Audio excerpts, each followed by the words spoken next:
My mother-in-law and husband left me alone at the airport, not knowing I was the one who paid for our entire beach vacation. So I calmly made one phone call. I never thought my life would turn into a thriller.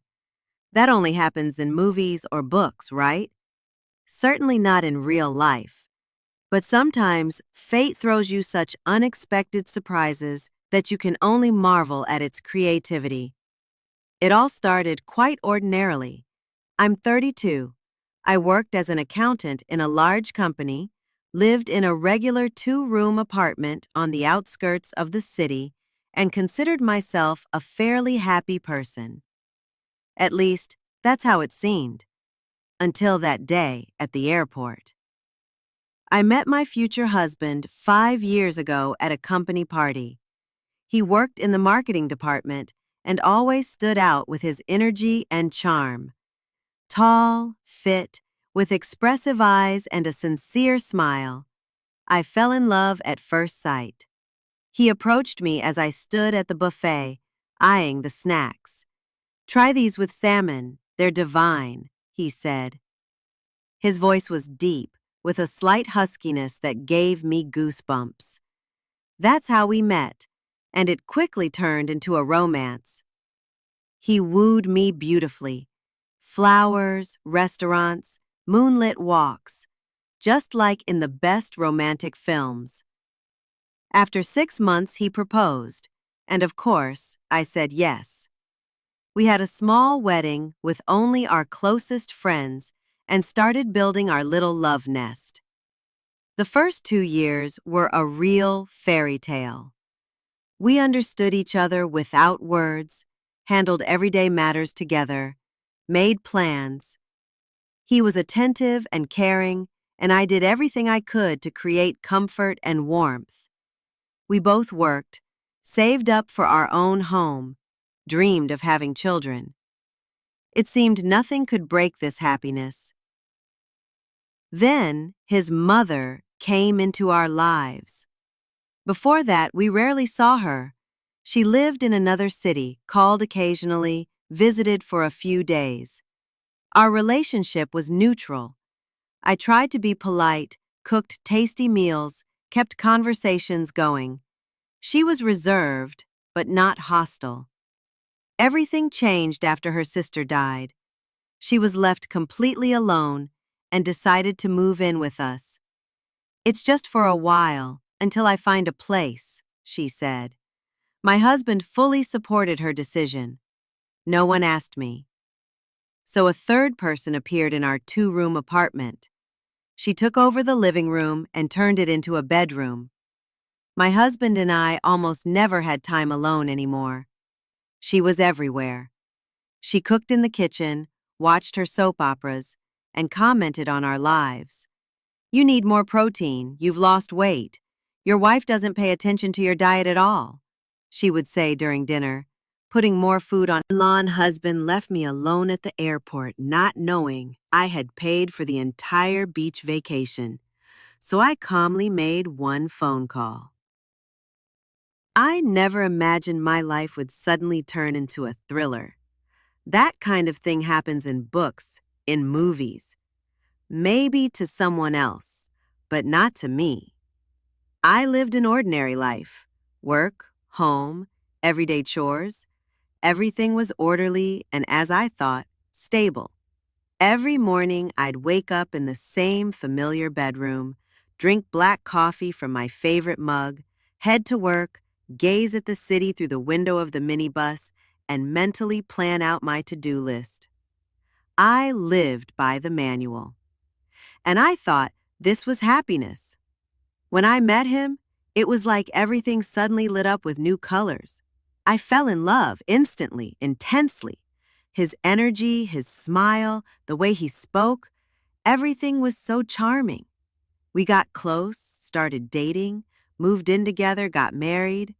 It all followed the standard script, like a commercial for the perfect couple. I tried hard, really hard, to make everything work. The first few years were peaceful. We both worked, planned our purchases together, handled daily decisions, talked about vacations, dreamed of the future.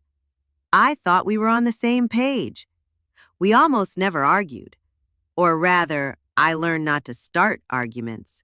I learned to stay silent, to give in, to smooth things over. A habit that became second skin. Then a third person entered our life, his mother. Before that, she was just background noise. Occasional calls, short visits. I tried to be polite and attentive. There wasn't exactly warmth between us, but no open hostility either. Just a strained, neutral coexistence. When she moved in with us, everything changed. Our two-room apartment instantly stopped feeling like home. Our privacy vanished. The silence disappeared. We disappeared. As a couple. In place of all that came the constant feeling of being watched. Subtle remarks, passive criticism, endless comparisons and dismissals. She did it all gently. No yelling, no drama, just the usual, with a smile, under the guise of care. He didn't notice, or pretended not to. At first, he tried to smooth things over. Then he just stopped talking, stopped discussing things with me, and started consulting her. I was pushed aside as if I was slowly fading out of the family photo. When he suggested the three of us go to the seaside, I felt something clench inside me. I wanted to say no, but I kept quiet. Maybe I was hoping the trip would fix something. That distance from daily life would give us a chance. Or maybe I just wanted to escape the suffocating routine. I organized everything myself, chose the destination, found the hotel, checked reviews, calculated. We flew out early in the morning.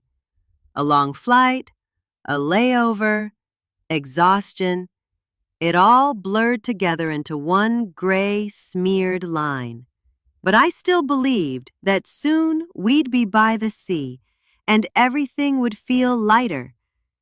And then, at the airport, after arrival, things went off course. They pulled me aside. I still didn't understand what was happening. I looked at their faces, at the suitcase, at their tired eyes that held not a shred of doubt. They had decided that I would fly back. Just like that. No explanation, no discussion, no warning. They handed me a little cash and told me not to take it personally. I stood frozen, like in a paused film frame. I didn't say anything, didn't scream, didn't cry, just watched them walk away, together. With my ticket, my vacation, my illusions. When they disappeared from view, I slowly returned to the waiting area. The world around me kept spinning, people rushing by, hugging, buying coffee, laughing. No one noticed how an entire world had collapsed for one woman in a gray coat. I took out my phone. Battery low, barely hanging on. I opened my contacts, scrolled without reading the names, and suddenly stopped. One number. Old. Saved. Without a name. I hadn't called it in years. I'd been afraid to even look at it. But at that moment, my fingers dialed it on their own. Not my brain. Instinct. The call went through. One ring. Two. An answer. I heard a familiar voice and said just a few words. I didn't explain, just stated the facts. And within a second, I heard something I never expected. Just wait. The call dropped. Battery dead. But I didn't need anything else. I stayed in the airport. Alone. No luggage. No plan. no clear idea of what to do next.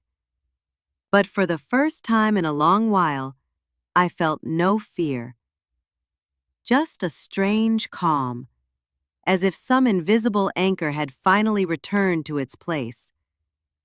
Everything had crashed, and suddenly, it was easier to breathe. That one phone call wasn't just a cry for help. It was a turning point, the start of a new chapter. Because in that moment, I realized I didn't need to go back. I didn't need to explain. I didn't need to wait for someone to take me back. Now, I'm moving forward. More than 2 months had passed since that day at the airport. I no longer lived in survival mode. I woke up without anxiety, fell asleep without emptiness. The world had leveled out, grown quieter. At first, it felt like I had drifted too far from shore. But now I understood. I had stepped onto solid ground, just a different geography, a new map. Financially, I was finding my footing. My clients valued precision and discretion. I didn't get attached to anyone. Money came in steadily. I paid taxes, kept clean books. I tried not to repeat a single mistake from my past. My lifestyle had become almost monastic. Home, work, rare walks. But deep inside, a spark remained, something like a steel rod. I hadn't forgotten how I'd been left behind, how I was dismissed, betrayed without a hint of regret. I wasn't plotting revenge like in some cheap novel. I was building a new system, one that accounted for all the weaknesses of the old. And in that system, there was no room for them. Sometimes I had dreams. He would call, apologize, say it was all a mistake. I would wake up with a calm certainty. There was no going back, not to him, not to those feelings. It had all burned down. I didn't hold a grudge, but there would be no forgiveness either. During one of my online business meetings, I saw a familiar name on the list of participants. He was now working in private consulting. His firm had downsized. Apparently, they couldn't handle the competition. In particular, me.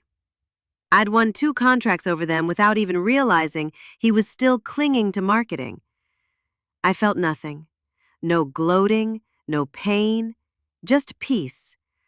I had become a better version of myself, not for someone else, but in spite of the circumstances.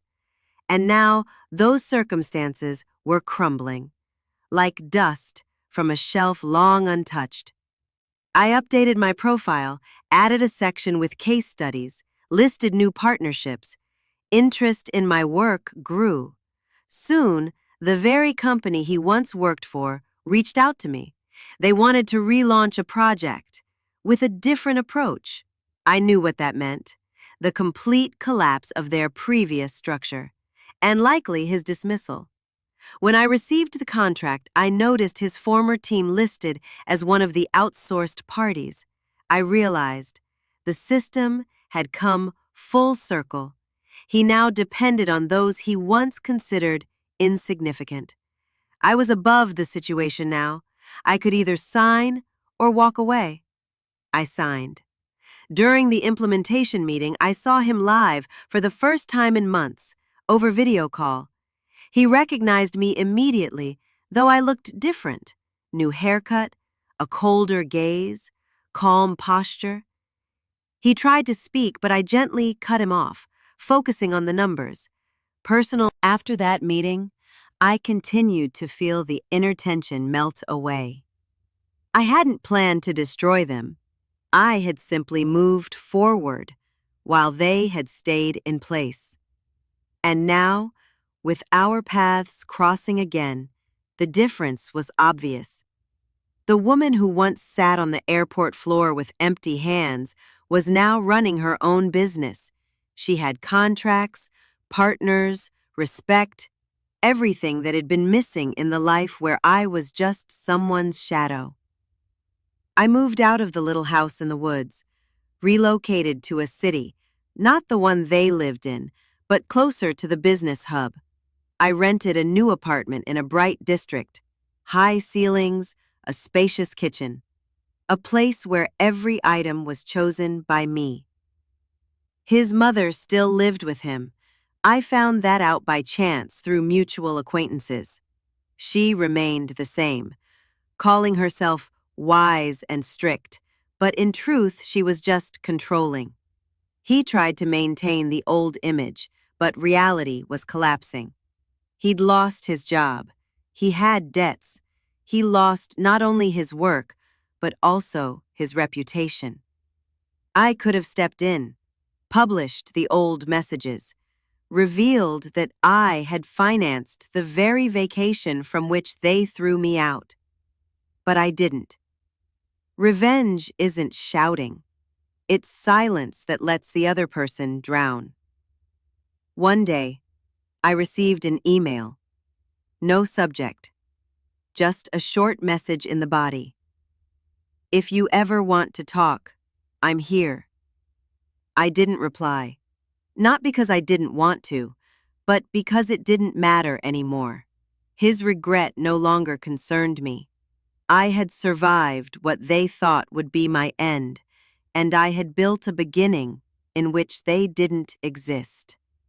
Now I knew, real strength isn't in revenge. It's in the ability to respond and choosing silence.